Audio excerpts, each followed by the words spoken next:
सुगंधा और उसके सास कांदा के बीच एक अजीब सी जंग रहती थी। ये जंग थी किचन में कौन ज्यादा अच्छा काम करेगा और घर के सदस्यों के दिल जीतेगा। और उनकी इस जंग में हमेशा कुर्बान होते थे उनके दोनों पति। ऐसे आइए देखते हैं इस किचन पॉलिटिक्स की कहानी में। एक दिन किचन में माँ जी, आज मैं बना रही हूँ मेथी की सब्जी। इस खाने से घर वालों के पेट की सारी समस्या खत्म हो जाएगी। और मैं बना रही हूँ तड़के वाली छाछ, जिसे पीते ही गैस की समस्या कभी नहीं होगी। अपने खाने को लेकर टेबल पर पहुंच जाती है। तभी सुगंधा के ससुर उसकी बनाई सब्जी की तारीफ कर देते हैं। अरे वाह, मेथी की सब्जी भी बनी है, बड़ी ही स्वादिष्ट है। वाह बहू वाह। अरे बहू, लेकिन इसमें इतनी सारी मेथी बर्बाद करने की क्या जरूरत थी? देखिए माँ जी, ये तो वो मेथी है जो आप रात में भिगोकर सुबह उसका पानी पीती हैं, और जो मेथी फेंक देती हैं उसी से मैंने ये सब्जी बनाई है। अरे वाह बहू, तुमने तो बड़ा ही समझदारी का काम किया। बस लग जाता। कांता जी का तो मानो ये सुनकर खोई सो गया। वो फैसला कर लेती है कि किसी भी तरह वो अपने खाने की तारीफ ही करी रहेगी और सुगंधा को किचन ले उसकी कमियां गिनाएगी। कांता स्विच खोल कर दी गई होती है और फिर सुगंधा से कहती है, अरे बहू, ये क्या, पूरा फ्रिज गंदा पड़ा है। तभी वहाँ सुगंधा का पति आ जाता है। वो सुगंधा को डांट कर कहता है, सुगंधा, तुम्हें कितनी बार कह रखा है कि वायरस फैल रहा है, साफ सफाई का पूरा ख्याल रखना है, लेकिन तुम किचन में इतनी गंदगी रखोगी तो कैसे चलेगा।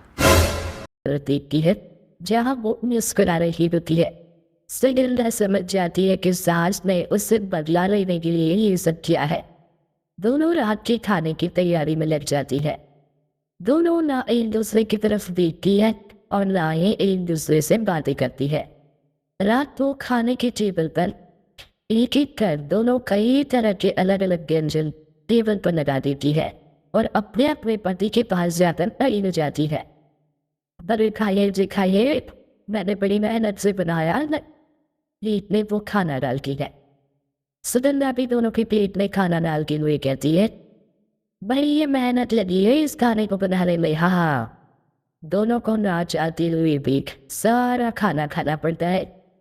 कहीं दही तो कहीं मलाई तो कहीं मसाला। और इन सब के बाद दोनों बड़ी ही मुश्किल से अपने कमरे में सो ले जाते हैं।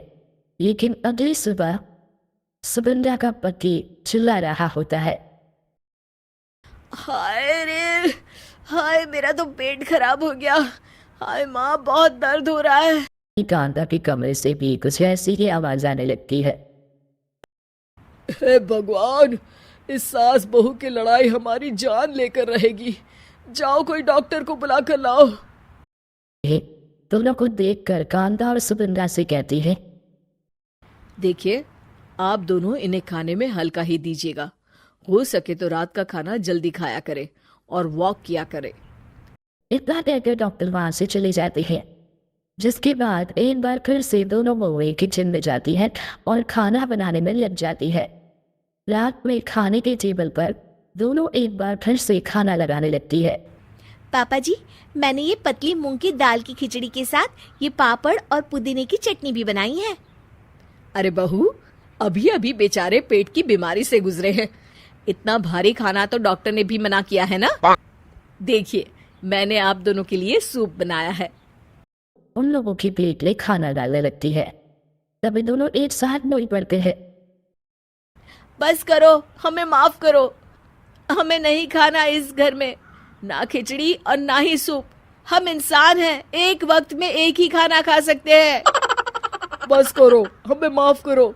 हमें नहीं खाना इस घर में, ना खिचड़ी और ना ही सूप। हम इंसान हैं, एक वक्त में एक ही खाना खा सकते हैं। कहकर वो दोनों वहां से चले जाते हैं। कहानी का अंत। आप लोग उम्मीद कर रहे होंगे कि अंत में सब ठीक हो जाएगा। नहीं जनाब, अगर सास बहू के बीच सब ठीक हो जाए तो आप ये सीरीज देखिए क्यों। तो मजा लीजिए इस चैनल में सास बहू से जुड़ी कहानी होगा। क्योंकि ये ऐसा रिश्ता है जिसकी मिठास, उसकी खटास ये हमें